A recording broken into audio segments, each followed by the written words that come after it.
Yeah, we're recording. I'm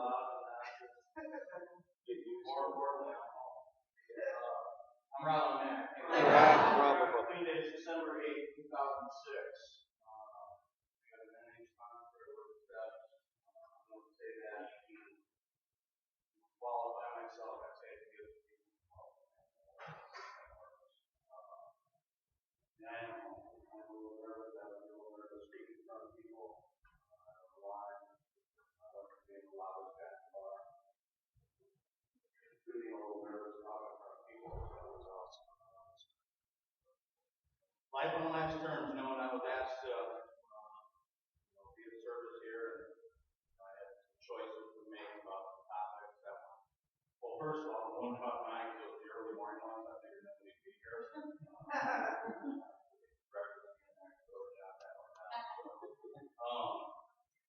It was perfect, man, because that allows me to basically talk about exactly where I'm at. I was liking that brought up at a meeting, gratitude, things like that, tend to squirm in the chair a little bit when those topics are brought up. And today, I'm in a good place, and that doesn't mean that everything's perfect in my life. What that means is that I'm working on it. Yeah, I do. If anybody talk to Sean Surratt about it, pray about it. To get some relief. And I don't need to offend anybody. That's not my goal anytime that I share. I like to tell you that and remind you that when I'm sharing, I'm talking about me, not about you. But if I really offend you, maybe I am talking about you. And that's what was brought to my attention a long time ago, man. When I was one of those people squirming in my chair when you were sharing, or when I was actually maybe bad-mouthing you or judging you when you were sharing at me, it really had nothing to do with you. It had all to do with exactly where I was. I don't like to look at me. I don't like to look at myself all the time. Because, I don't like pain. And a lot of times when I'm looking deep down at some issues that I have that come with life, they cause some pain. They cause me to start feeling some feelings. And that's uncomfortable. That's different. I have nothing to mask that with today. But what I do have to do today is, I have some things to get to the solution. Truly what I feel is what this program is all about. That I don't have to be part of the problem today. I have to be part of the solution. And through the 12 steps in Narcotics Anonymous, I find that I can get into the solution with any problem I have in life. I got no desire to do anything, and it ain't about the world. I'm staying up here with the people at PTAG, and I want to say everything should be fine. Hell, I'm perfect because I'm a perfectionist, and I expect that of myself, and it's not. The other night, I'm looking out my window watching my car get hit, and drag down the street, and that was like, hey, whoa, hey! What do I got? I got no control over it, and I'm powerless over that shit. And that's just one instance. But I get with God and I get with the solution, and I tell the neighbor next door to put his pistol away and get out of his car, and I say, everything's going to be okay. It's all going to work out, and it does. It may not work out on my time. It may not work out exactly how I want it to work out all the time, but when I can take a step back and I can find some gratitude, when I can practice some humility,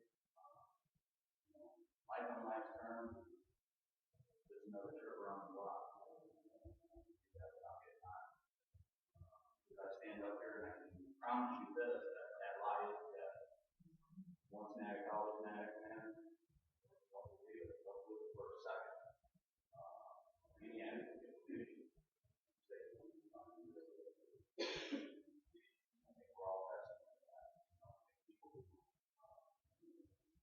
Crazy ass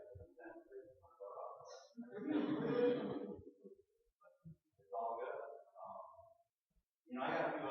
going on in my life. Last year I spoke up here at a workshop, and I had just went through 2 surgeries. You know, I had injured myself at work, and you know, I'm a dedicated employee today, and you know, I happened to injure myself at a job last or about a year and a half ago, and you know, I had a job look at me and try to face my character and say that I did purpose, you know, just bullshit. And you know, I stood my ground instead of reacting. I you know, followed some steps, and you know, unfortunately, and unfortunately, I left that job, and you know, I don't have to buy into that. And today I got a new job, and things are going well. I actually went through right before I got here on Thursday the final phases of that particular issue with that. So you know, it's something that I could have drug on for a while. I could have acted out on. So got time over, and I did. You know, I sought out professional. You know, I got an outside helping perspective, which is what you guys talk to around here. You know, the first thing I want to do is, you know, put a beat down on somebody. I don't know about anybody else, but you know, when I feel that I'm doing something right, and then you try to think differently, I start to cop on that. Then anger sets in shortly thereafter, and that can turn into rage. And many things can happen because I don't have to use dope to actually use it. You know, I can use a lot of things, and that's something that I used to get high off.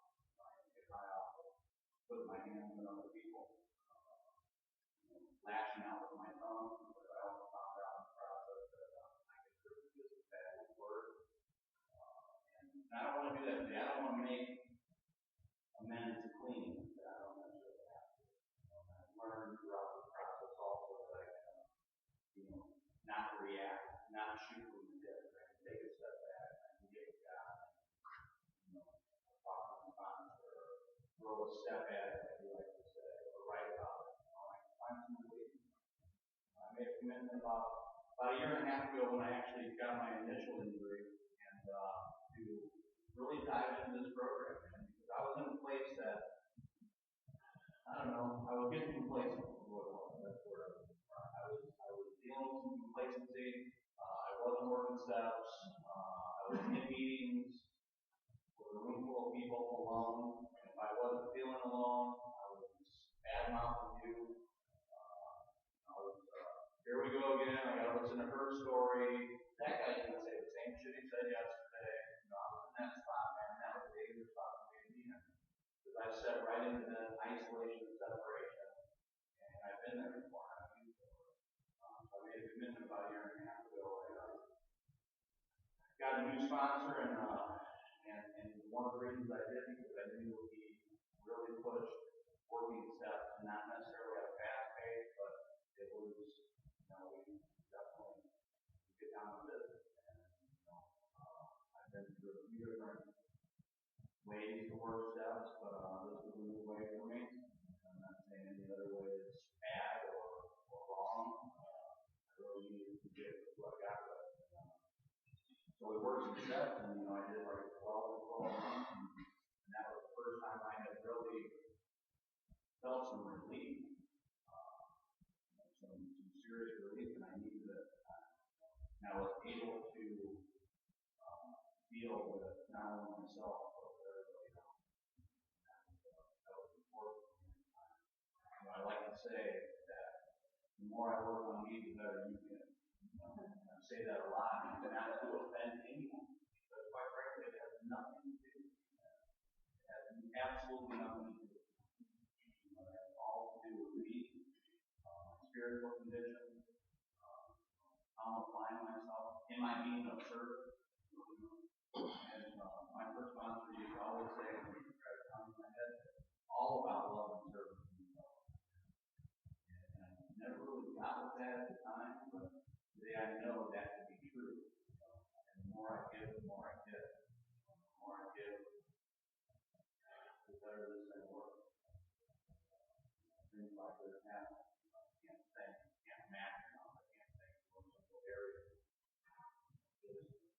every year it never fails. And that's pulling that damn little carpet, tears start rolling down my eyes. Really refreshing for the whole year. Good to see faces that I only see on a social network. It's like I get to see people in person. That's a big deal. There's nothing like that spiritual connection that you bring with love. So I don't know, man. Life on life's terms. I don't know. Life happens. I've learned that. It doesn't care if I'm clean or not. It's going to come at me, and most of the time it's going to come at me full. And it's a matter of how hard am I working? How hard am I working on things when things are good? Because that's when I get really comfortable. Things are going good. I got this. I got down on my feet. He said something like last week about that guy. And he's like, oh, take it over. I haven't counted percentage today yet. I'm pretty proud of it. It's early. I'm almost covered them and all you guys will be here. You guys are all supposed to be down in my coffee.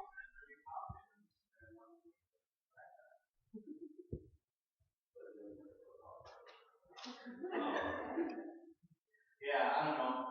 Super grateful to be here as always. Thanks for bringing that sheet over to me, Kim, because I have to sometimes be reminded that it is about the background there. If I don't share my story, if I don't share my experience, I lose people of the story. That's all I got. Thank you, Ron.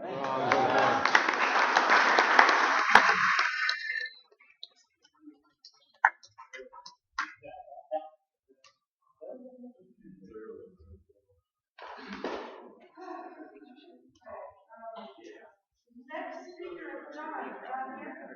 John is here. John is here. Yeah. John Nate.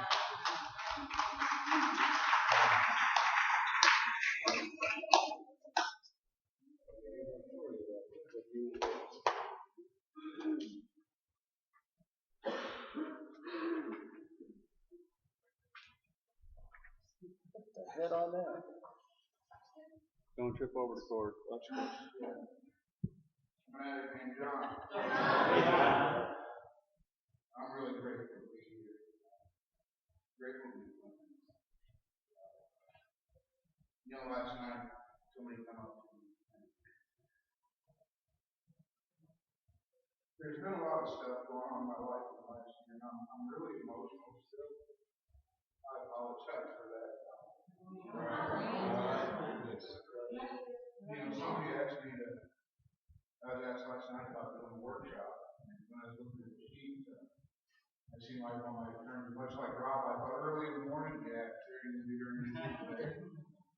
But more importantly, that is exactly where I'm at.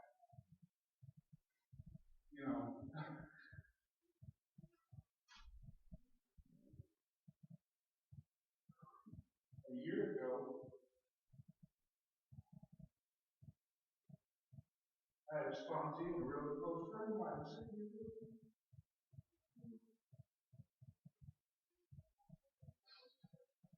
and last September, he decided he wasn't quite done.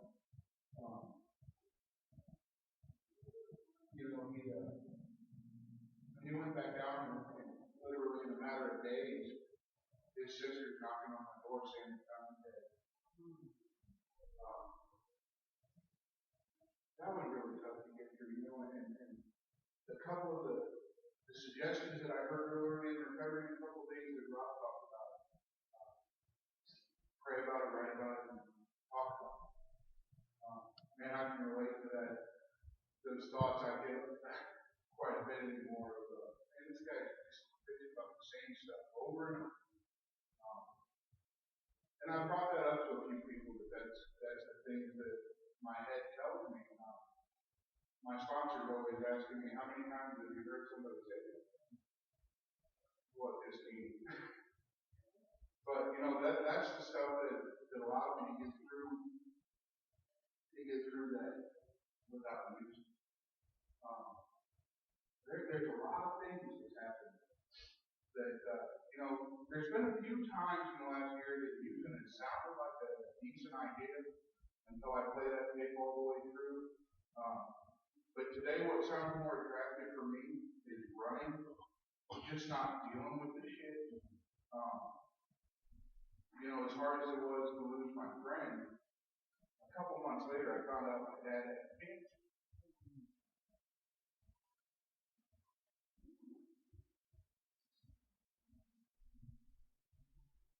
And April 16th, he passed away.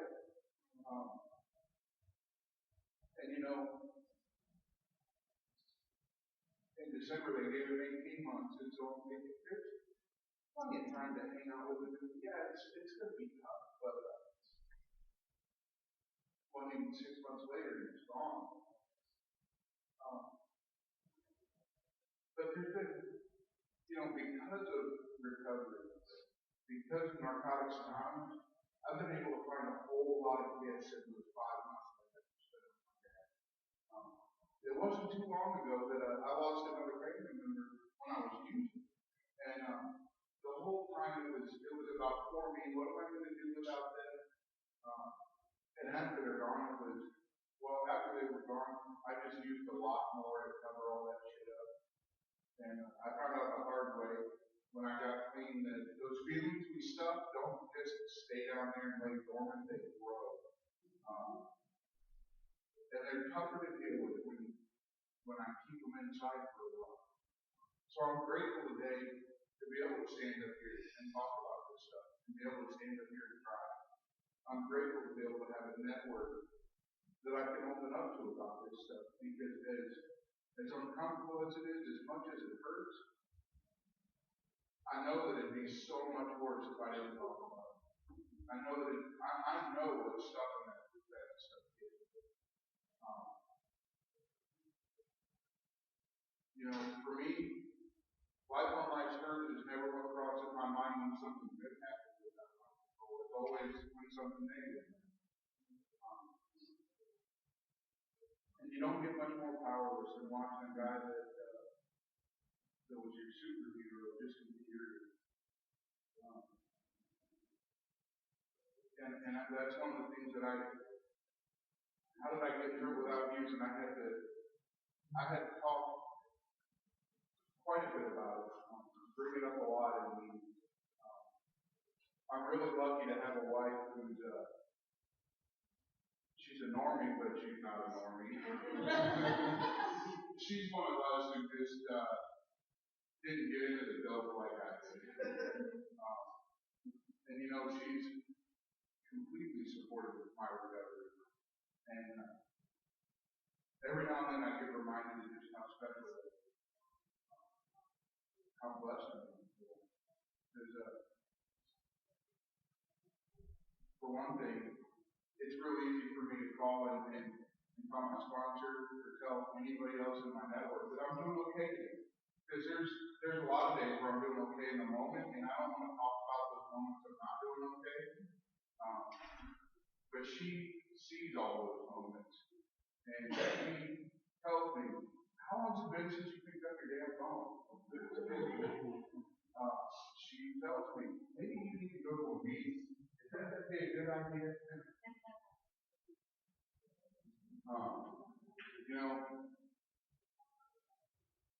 I was really blessed. One of the hardest weeks, it was the hardest week, but it was the one that I got the most blessed. The week that my dad passed away. I was lucky enough to be able to take time off of work and stay with him. And I bring this up as life on my terms, because there's a lot of shit. My family, just like anybody else, most other people's families. I found out I'm not unique. We have screwed up families. We have, in my family, people who are very self-centered, people who are concerned about us and material things. And it's amazing when somebody's on their deathbed, how many people all of a sudden care after years and years. And recovery gave me the ability to put principles over personalities. That's something I practice. That's something I try to practice in every area of my life. It's hardest at work for me. But because of the things that I was taught around here, I was able to put my dad's needs ahead of my own. I was able to, when other family members of mine are focused on their own pain, I was able to try to relate to what the other person is going through. I was able to be there. What the hell is that? And you know,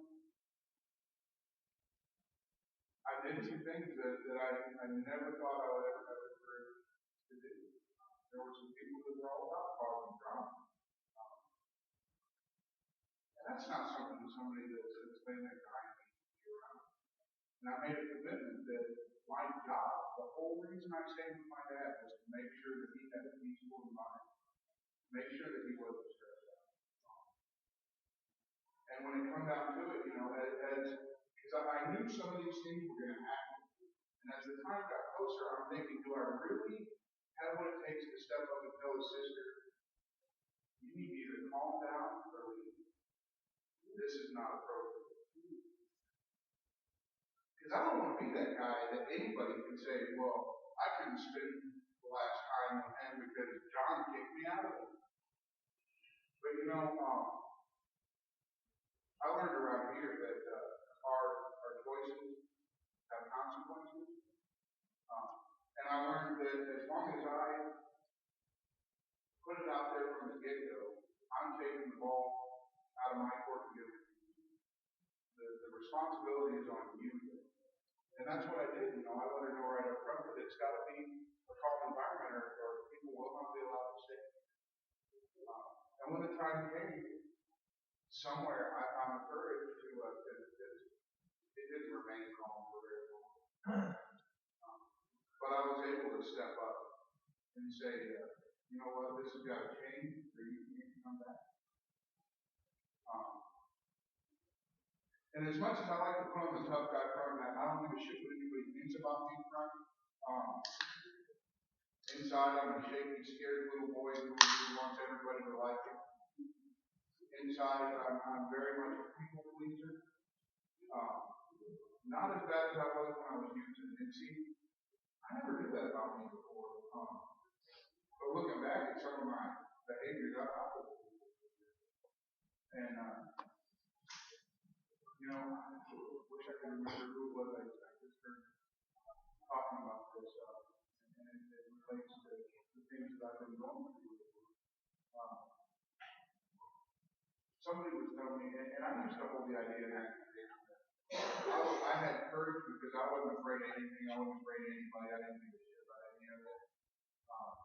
And somebody pointed out to me, I think it was Jen, I don't remember, but if you're not afraid of anything, you don't have anything to be courageous.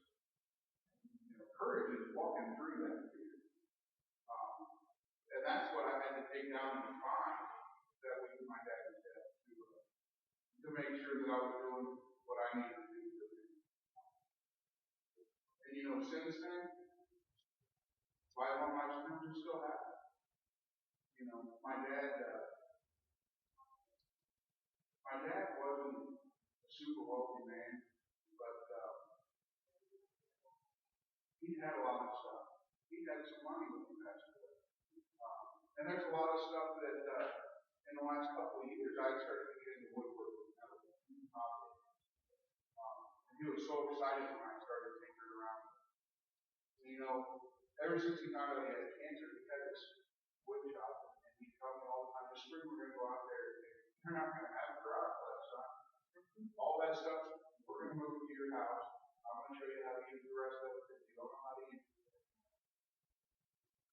He didn't get a chance to send a lot of stuff where he wanted. And there's a couple of family members that see nothing but dollar signs.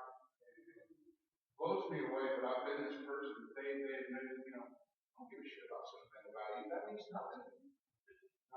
Today I'm like, what do you mean? And then I look at who I've been with that, how much time this person actually spent with my dad, how much they were acting around, and I'm like, oh yeah, why would they care about something like that? They don't have any. They don't have any. Today I have the ability sometimes to actually feel sorry for them instead of hold that anger that I've been. So use it to hold on. That's not every day. But thank God right now that's where I'm at. Right now I feel sorry.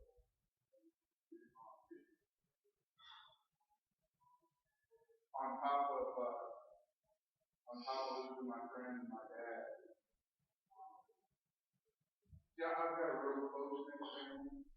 My aunt was like the second mother to me. She was childless until we were a little bit 40 years. She got married almost a year after I did.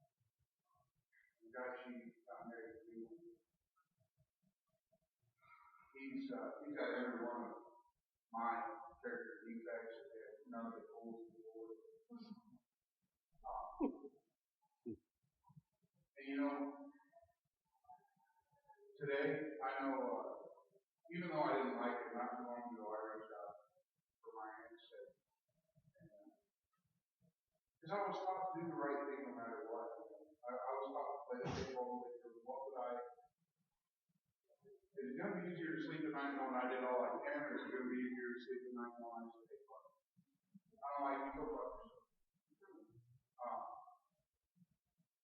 So, you know, I reached out to him and I shared some of our tools, some of the tools that I've been. I shared some places that he might be able to better relate to people and better learn how to use those tools himself. And it's kind of funny that, you know, it didn't take him long to get here and all of a sudden he's ready to help everybody else, but he doesn't need to.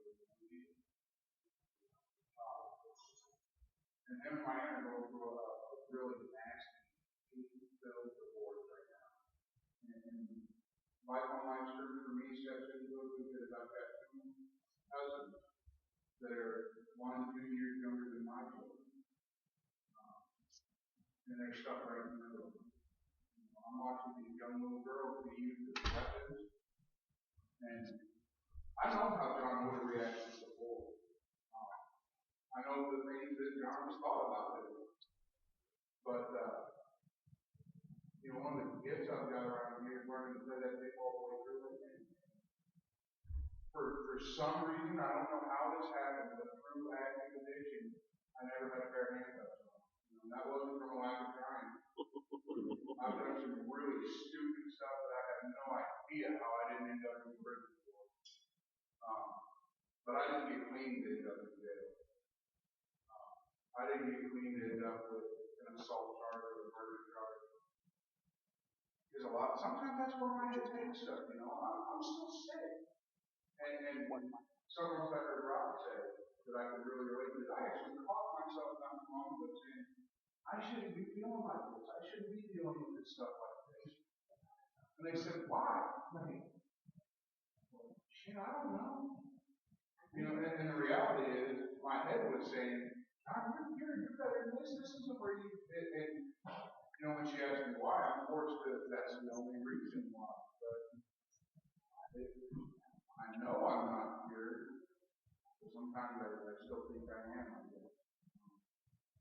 I'm grateful to have people around me today that don't co-sign my shit, that'll call me out on it, and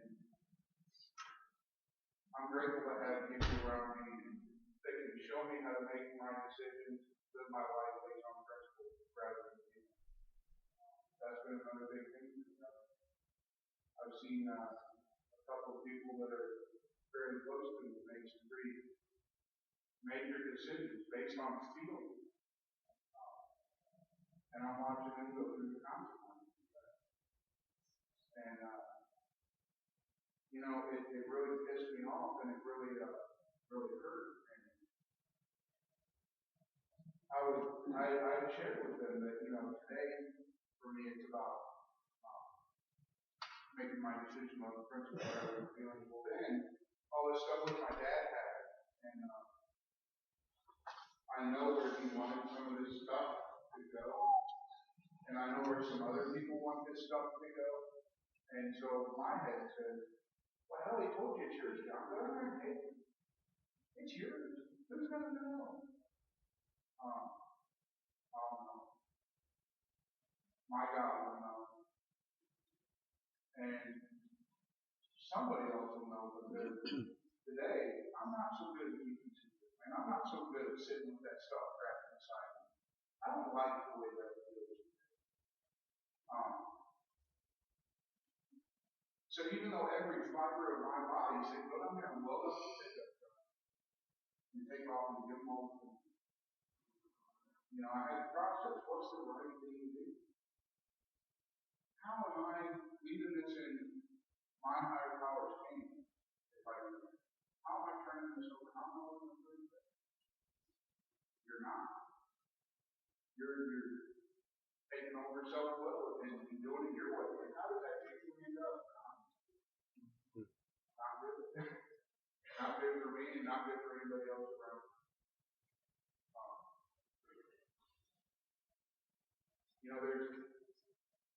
There's a couple things that fall under like online terms that I've got.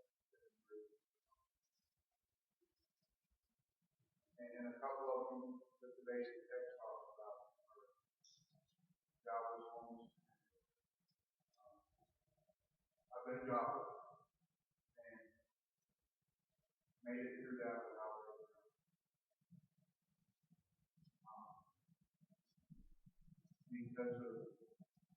Because some people will get in.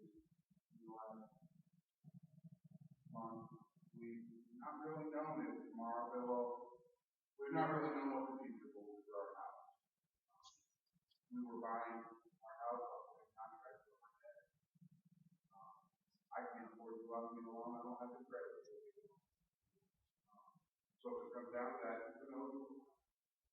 But I know one thing. I've got a roof over my head today. I've got a God in my corner that's bigger than this stuff. And I've got a family that surrounds me, not only my blood relatives, but my Narcotics Anonymous family that I know I can get through this. No matter what. I don't have to pay up. And for me, today, just as important as not having to pay up, I don't have to work. I've got a team in my corner holding me up, showing me how to do it. And today, that's what it's all about. Life on my terms is something I didn't know how to do before. It's something I still don't know how to do. That's why I come back. Because when I'm emotionally involved in this shit, something that can be blatantly obvious to me today, and I get emotionally involved tomorrow, the solution is, and it's camouflage. I told my sponsor a while back, I can't tell you the last time that the next right thing has been so difficult to find. And it's all because emotions get involved. But thank God you guys showed me how to put those emotions aside. How to focus on the things that I do. And just one day at a time, 5 minutes at a time, not look up. Keep putting one foot in front of the other, and next thing you know, you're through it looking back. So if you're new today, or if you're not, if you're struggling, or if everything's working, one thing's for sure in recovery, okay? And it'll be all right too. You got a room full, more than one. You got hundreds of rooms full of people that love you, that care about you, and they don't want to see you go anywhere. Thanks for letting me share.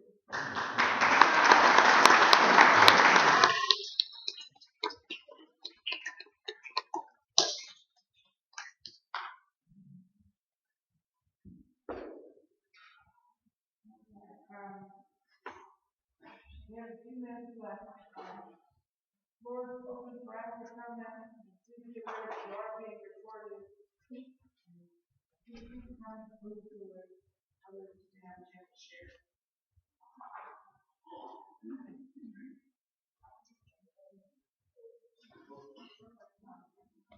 I'm Shannon on that. I'm Shannon.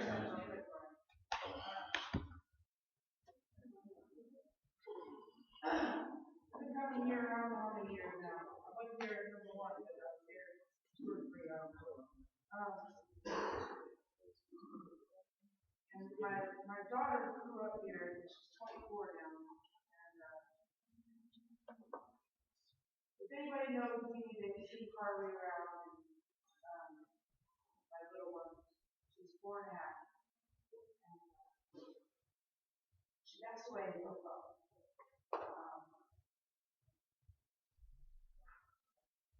I think this workshop is probably most likely my turn. And when Sean talked about his dad, I don't want to share a lot. I'm crying too much.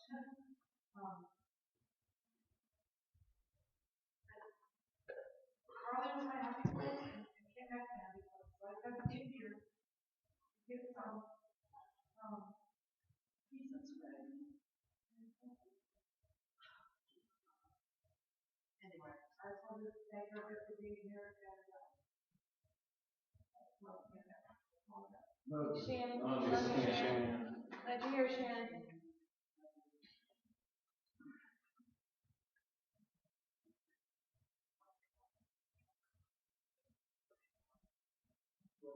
Brian. Hi, Brian. I came here last year right after my mom passed away. So it was an awful spot.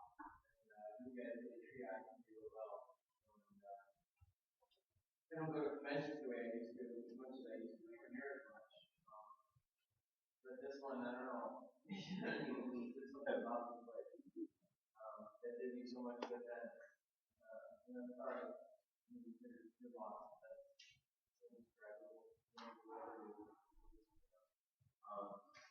You're lost. When mom died, I was thinking, it took me months after that to come to the conclusion that everybody has to go through this. My God, how we survive as a civilization if we all have to go through this. This is awesome. But I came up because I wanted to talk about, he said, when we say life on life's terms, we're talking about the negative stuff.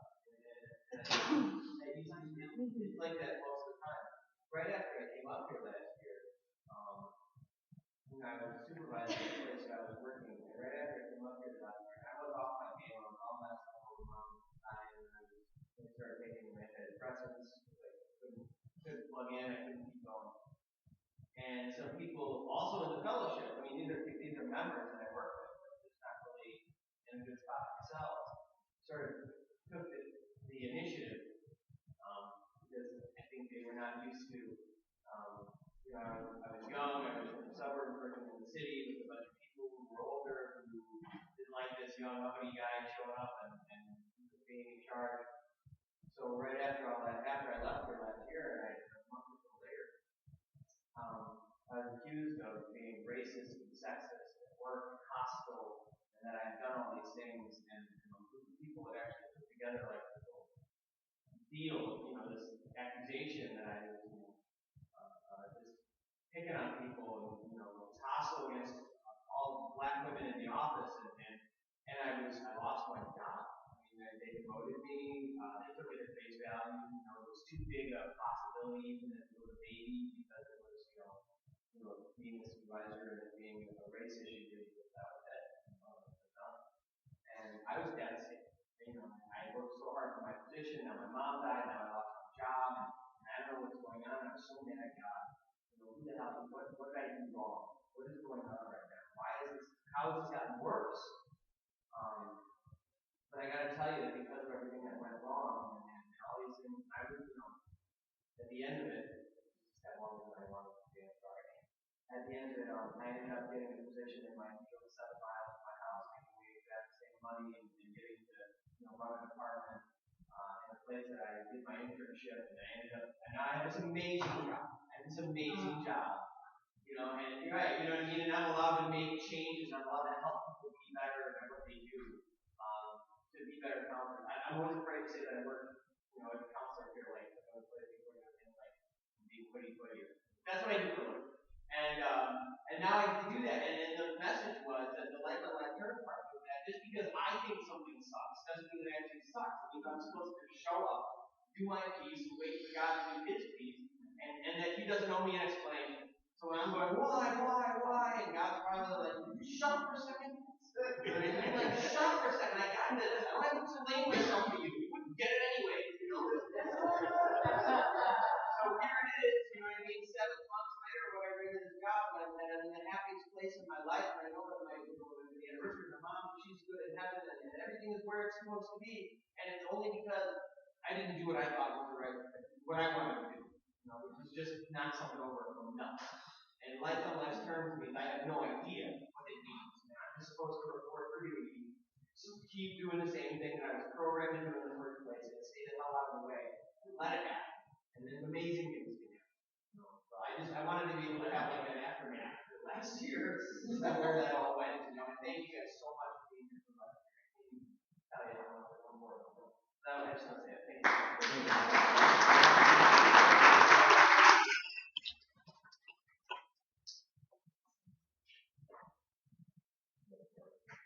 There's a couple more minutes, anyone want to come up?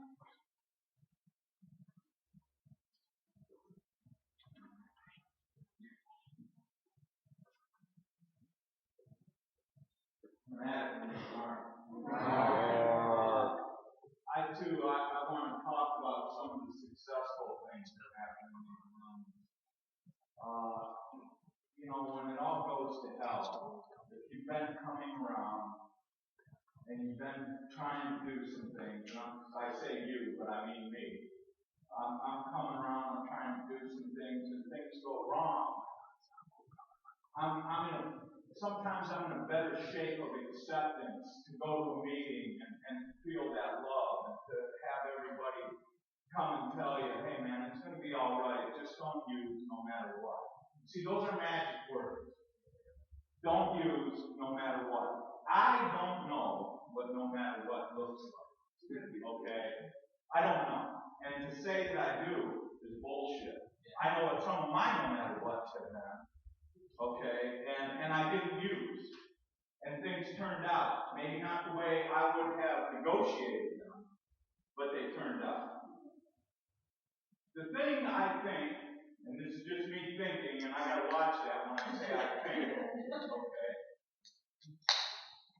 Success kicks our asses.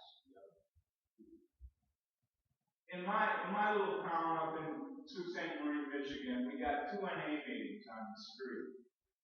And the rest are in the treatment center. And the treatment center people run them. And it's always, you hear a lot of the same stuff. Okay, man, when I get out of here, I gotta go get a job, and I gotta get my life back together, I gotta get this court thing up off of me. And my message is always the same.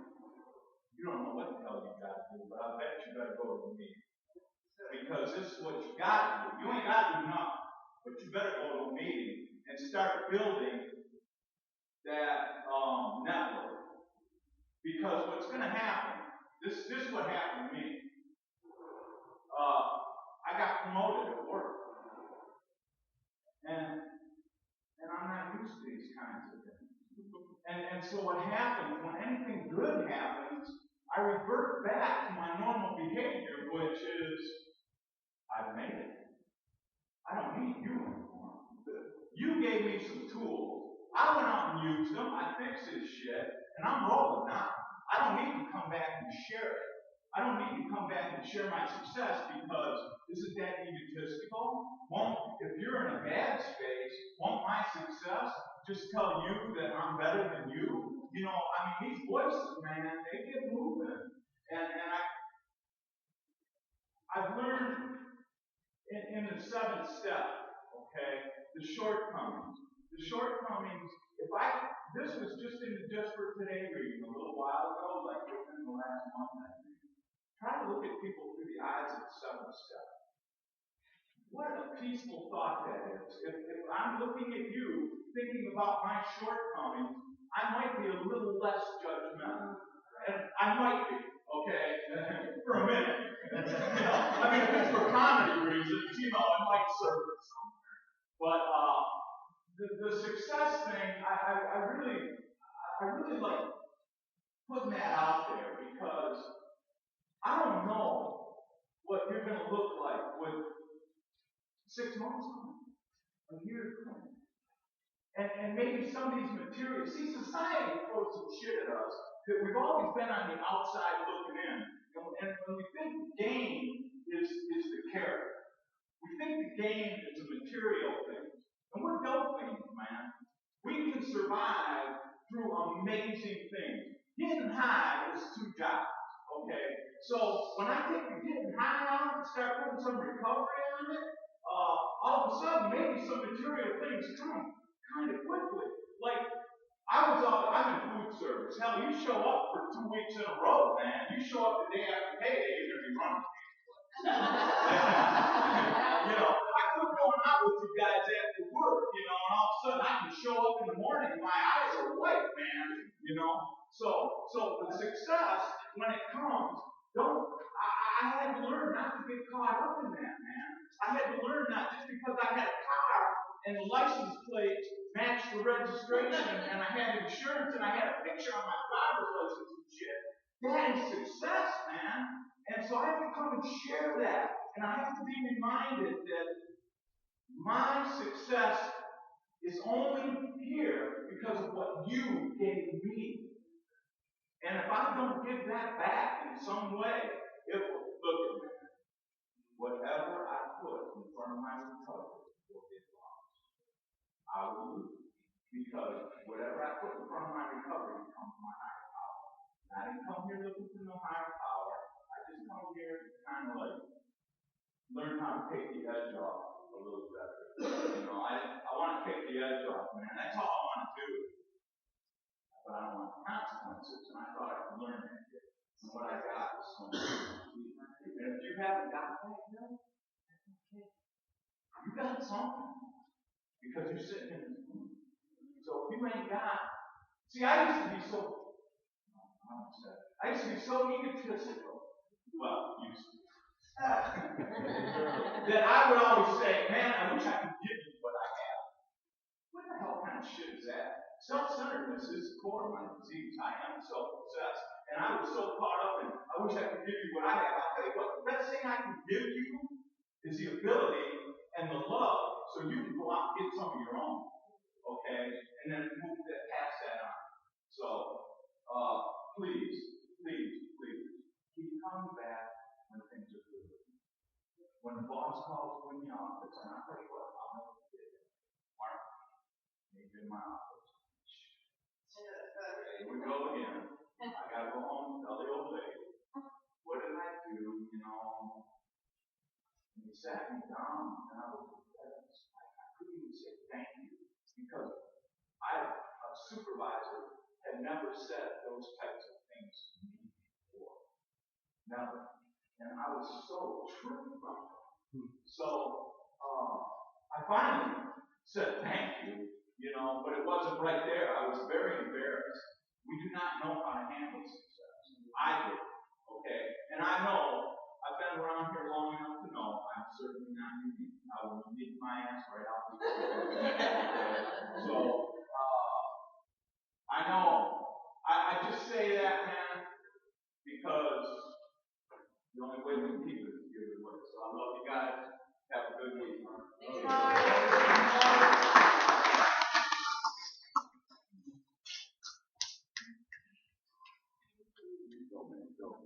Go, Daddy. Wow. Go, Daddy. Okay, now, man. There you are. Like Rob said, man, this is growth for me because I struggle with speaking in front of people too. Being on the low, being on the top, we have a perfect stranger tell you to shut the F up. And basically, you guys are my family. But I still get nervous. Life on life's terms. I've come to KMX since 1999. A buddy of mine, Bob Garbarino, bless his soul, he's not with us today, but died clean. Got me to come here back in '99, and I came here, and then I relapsed, and I had almost 8 years clean, relapsed in 2001, basically went on an 8-year run. but I still kept coming, came back, and I remember one year I was here, I was using, and I didn't bring up alcohol. Nails alcohol in Indiana. And I actually I found a liquor store, I tried to bribe this woman to let me into the store down by Warsaw. She let me in. I actually drove all the way back to the Michigan border to pick alcohol up to come back to Camden and pick up a bunch of Captain Morgan. Actually passed my ex-wife on the way. They took a Harley run. I'm going through Goshen, in my truck like this, passing them coming back to Camden. They didn't see me. I'm thinking nobody knows I'm using. The bottom line is, today I got 3 years clean again. Like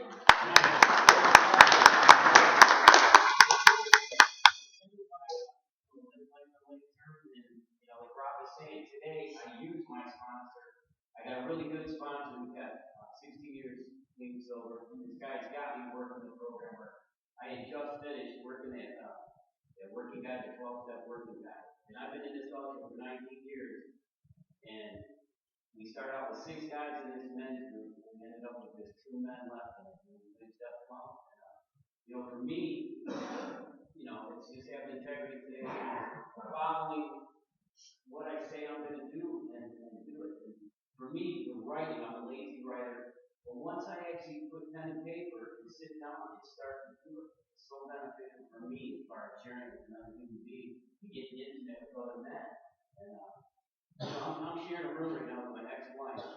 She finally had to kick me to the curb after my using. She was with me for 7 years of my using. And usually we take people with us when we take off. And the grace of God, Denise didn't use promise. And I can actually share a room with her. And it's not about sex. It's not about getting on. It's about just being a friend and being okay with who she is in life. That's growth for me, big time. And today, like on my terms, I was watching the radio with a buddy of mine, and I was at home, and we were riding in my car. And I was going to bring this car, came back, I picked it up when I got clean. And, I didn't think it through the situation. My car didn't blow up. I'll put a cam back tomorrow. In my use and the rage I was experiencing, the anger, would have just been, through the roof. And I sat there, and I had to have humility today, and I actually called my sister, and she came to pick me up. And this is how God works out, and this is just a simple little thing. This guy with a record shows up, and put it on a flatbed, and I'm thinking, what am I going to tow this car from? He's going to, lower half down, and he's too short block. And this guy picks up my car, to him take it to a place in Romeo, and he gives me a car, and he says, I got a buddy who works on Ford. I got the Mark 7 LS. And he says he's at this place on 32 Mile Road in Romeo Lane. It's right across the street from where I work. So he takes his car, he drops off at this guy's shop. I go the next day, talk to the guy. He's going to start working on it in 2 days. They have got a good job where I can pay for it. But after thinking about this, the bottom line is, I'd have been in Indiana when this car blew up. Then I got to get it towed all the way back to Michigan. Small little thing. But the bottom line is, my heart program in my life, if I sit back and I look at the magnitude of what's going on, and look at the full picture and think about things, don't, react right away. Like Rob said, man, things have a way of working out. And, I'm so blessed that, at age 50, I'm 53 now, at age 50, I went to jail for the very first time. After being clean from a year, and insanity is I shot my first pack of dope at age 50. And that's where my disease took me. I was just at a place in my life where I didn't care whether I lived or died. And it's almost like subconsciously shooting dope was like nobody was important. And it didn't. And I ended up going to jail, thank God, and I didn't have to have. And I've been clean sober ever since. And, the tools like Robert talked about, the tools, what to do and what not to do. And, with John, when my dad passed away in 2008, I made the promise to him that I was clean sober, and I wasn't. And, that was devastating for me because I couldn't man up and do what I was supposed to do. And I wrote a note to him, a letter, actually, when I was in treatment. I wrote a letter to him when I was in graveside. I sat down and I read it to him. And like I was telling you, that he's forgiven me. And the bottom line is I forgive myself. you know, he's in a better place, but you know, this disease, it's significant. And we share with John a lot about this. I started talking duster spray again. Some kind of intervention on the duster spray. I'm like, I've never done that before. Yeah. And that shit throw me almost insane. I mean, I wrecked 3 cars doing it. You know, I had a nervous breakdown from doing this shit. Bottom line is, it doesn't matter how much time you get in recovery, like Mark said, if you're not vigilant and working it on a daily basis, man, it'll creep up and it can kill you. It almost killed me, and I'm completely blessed that, like I said, we've been around since '99 and been around music for that period. I've been come on for like 3 years. Now it's 3 years in a row. And I'm truly blessed to be alive and to be able to experience it. A lot of people don't make it back and back out. I'm truly one of the blessings, so thank you. Thank you.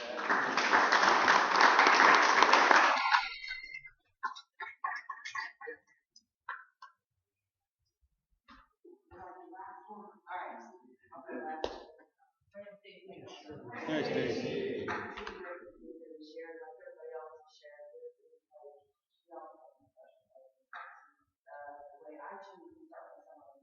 Every year, and communicated is like the first company to have them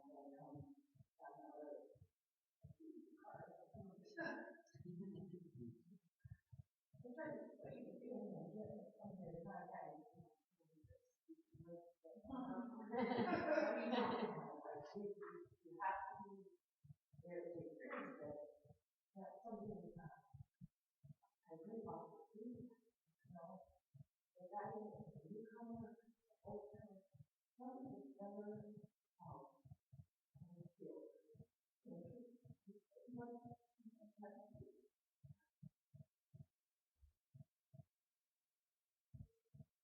No, here last year, this is just happening. Better than I.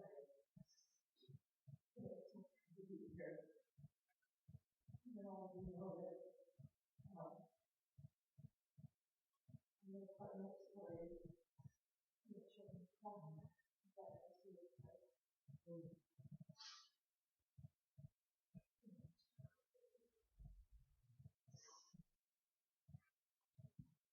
then you decide, you could be on the ball.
For me, because they know about what it is to start running.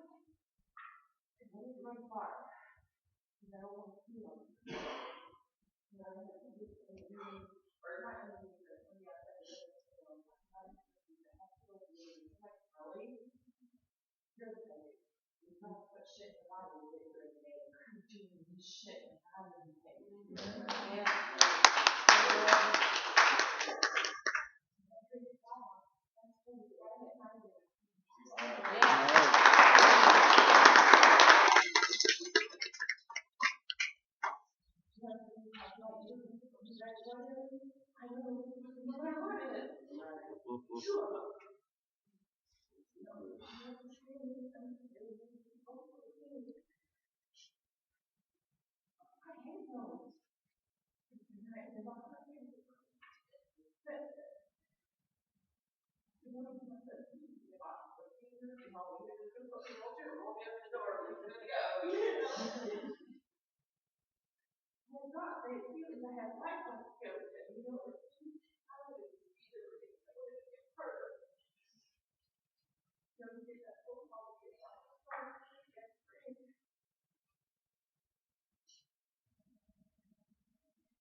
You should try to reach out. Help somebody. You know? Why would you find a boy? There's no option.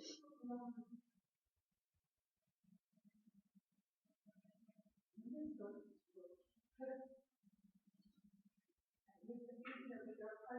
my father never talked to that kind of like me that I when I started it.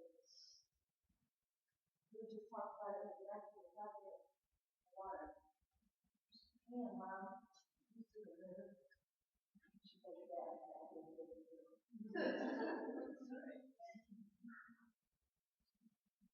How do they do it now? You know, we're just talking about that.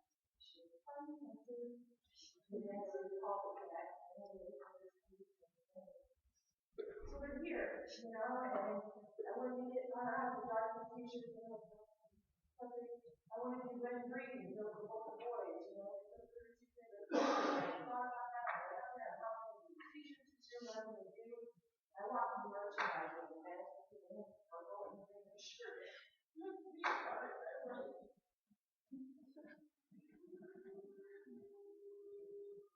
It's gonna be okay, you know, this shit hurt. It hurts bad. But I can take it. Really, because I was like, you know, walk through this shit. That and it's right that I was doing you know, better to be clean. And I got to clean. By grace God, I will continue this way of life. Thank you.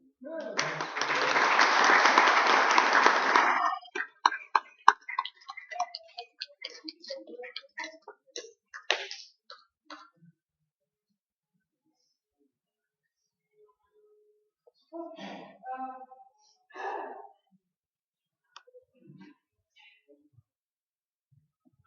We close this meeting with the group of and the